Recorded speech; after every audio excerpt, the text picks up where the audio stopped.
जय Sai Ram. Welcome to Sai Baba the living God and his divine blessings channel. Baba की कृपा से आज एक बहुत प्यारी साई लीला आप लोगों को सुनाई जाएगी।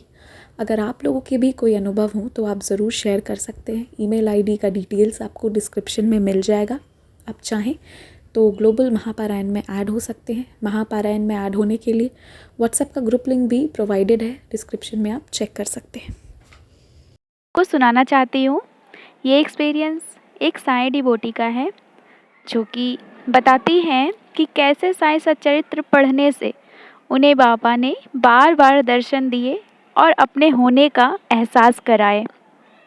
तो हुआ यूँ कि जब वे पहली बार साई सच्चरित्र पढ़ना शुरू की, बाबा को जानना शुरू की, तो बाबा के वे करीब होती गईं। पढ़ते पढ़ते वे बाबा के बहुत करीब होती गईं और पढ़ते पढ़ते बाबा ने उन्हें दर्शन देना शुरू किया। लगभग वो 3 बार साई सच्चरित्र पढ़ी और बाबा ने पढ़ने के दौरान ही 3 से 4 बार उन्हें दर्शन दिए। बाबा ने उनसे बातें भी करी। एक दिन क्या हुआ कि ऐसे वे थर्सडे का व्रत करती थी, तो बुधवार के दिन उनका चैप्टर पूरा हुआ। तो सोची कि चलो अब थर्सडे को मंदिर जाते हैं बाबा के दर्शन करने। तो जैसा कि किताब में लिखा होता है कि बाबा को लड्डू और पीले भोग बहुत पसंद होते हैं, तो उन्होंने कुछ ऐसा ही सोचा कि मैं बाबा को पीले भोग कुछ चढ़ाऊँगी। तो उन्होंने एक दुकान वाले से बूंदी के लड्डू खरीद रही थी। तो अचानक उनके मन में ख़्याल आया कि अगर मैं बाबा को बूंदी के लड्डू चढ़ाती हूँ, तो ये मैं प्रसाद नहीं खा सकती, क्योंकि मेरा तो फास्टिंग होगा, फिर मैं कैसे खाऊँगी। तो फिर उन्होंने अपने लिए बोला कि ऐसा कोई प्रसाद है जो मैं फास्टिंग में ले सकती हूँ, जो मैं खा सकती हूँ। तो उन्होंने बोला हाँ, मीठे हलवे हैं दूध के।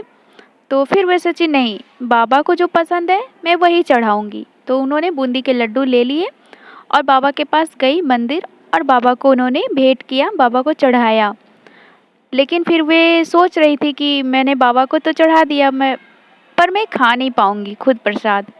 तो वहाँ के मंदिर में जो भोग लगा था, आप यकीन मानो उस दिन हलवा का भोग लगा था। तो उन्हें वहाँ पे हलवा का प्रसाद मिला, जो बाबा के लिए लड्डू चढ़ा रही थी, खुद नहीं खा रही थी। तो बाबा ने उन्हें हलवा दिया, खुद के लिए वे लड्डू रख लिए और इन डिवोटी को बाबा ने हलवा दिया। तो ये पहला हुआ। दूसरा क्या हुआ, जब मकर संक्रांति आया तो उनके एक दिन बाद उन्होंने फिर सोचा चलो मंदिर जाती हूँ।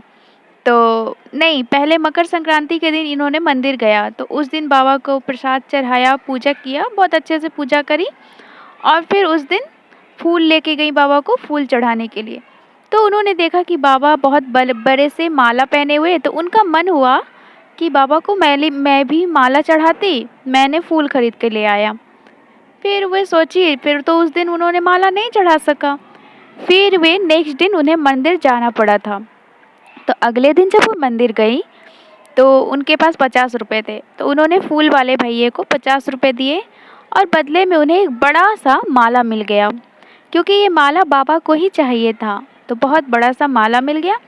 तो उन्होंने जाकर मंदिर में सबसे बड़े वाले बाबा को माला चढ़ाया और बाबा से बात करी, और बाबा को उस दिन उन्होंने प्रसाद नहीं चढ़ाया, क्योंकि उन्होंने बोला मैं तो पिछले दिन प्रसाद बाबा को चढ़ाई ही हूँ, तो आज चलो माला ही चढ़ाती हूँ। तो कहते हैं ना, बाबा को जब अपने भक्तों से जो लेना होता है ना, तो वो ले ही लेते हैं। तो ये साई सच्चरित्र से जुड़ा बहुत प्यारा एक्सपीरियंस है, कैसे ये साई सच्चरित्र पढ़ती हैं और बाबा के करीब आती हैं, और बाबा इनसे इतना प्यार करने लगते हैं कि बाबा इन्हें हर जगह दर्शन देते हैं, किसी रूप में, कभी कोई रूप में, इन्हें बाबा हर बार दर्शन देते हैं। तो ये इनकी लीला थी, ये इनके प्यारे से एक्सपीरियंस थे। आगे और एक्सपीरियंसेस के साथ मैं आऊँगी। आप सब भी अपना अपना एक्सपीरियंस ज़रूर शेयर करें। जिन जिन के साथ साई सच्चरित्र से जुड़ा एक्सपीरियंस है, साई सच्चरित्र पढ़ने से अगर आपके लाइफ में बदलाव आया है, बहुत कुछ चेंजेस हुए हैं, तो आप सब भी अपना अपना एक्सपीरियंसेस ज़रूर से ज़रूर शेयर करें। आप यहाँ इंस्टाग्राम पे, ईमेल आईडी पे, सारा लिंक यहाँ डिस्क्रिप्शन में आपको मिल जाएगा, आप एक बार चेक कर लो और अपना एक्सपीरियंस ज़रूर से ज़रूर शेयर करो। आप कमेंट बॉक्स पे भी लिखकर अपना एक्सपीरियंस शेयर कर सकते हैं। तब तक के लिए कहिए मेरे साथ ओम साई राम, जय साई राम।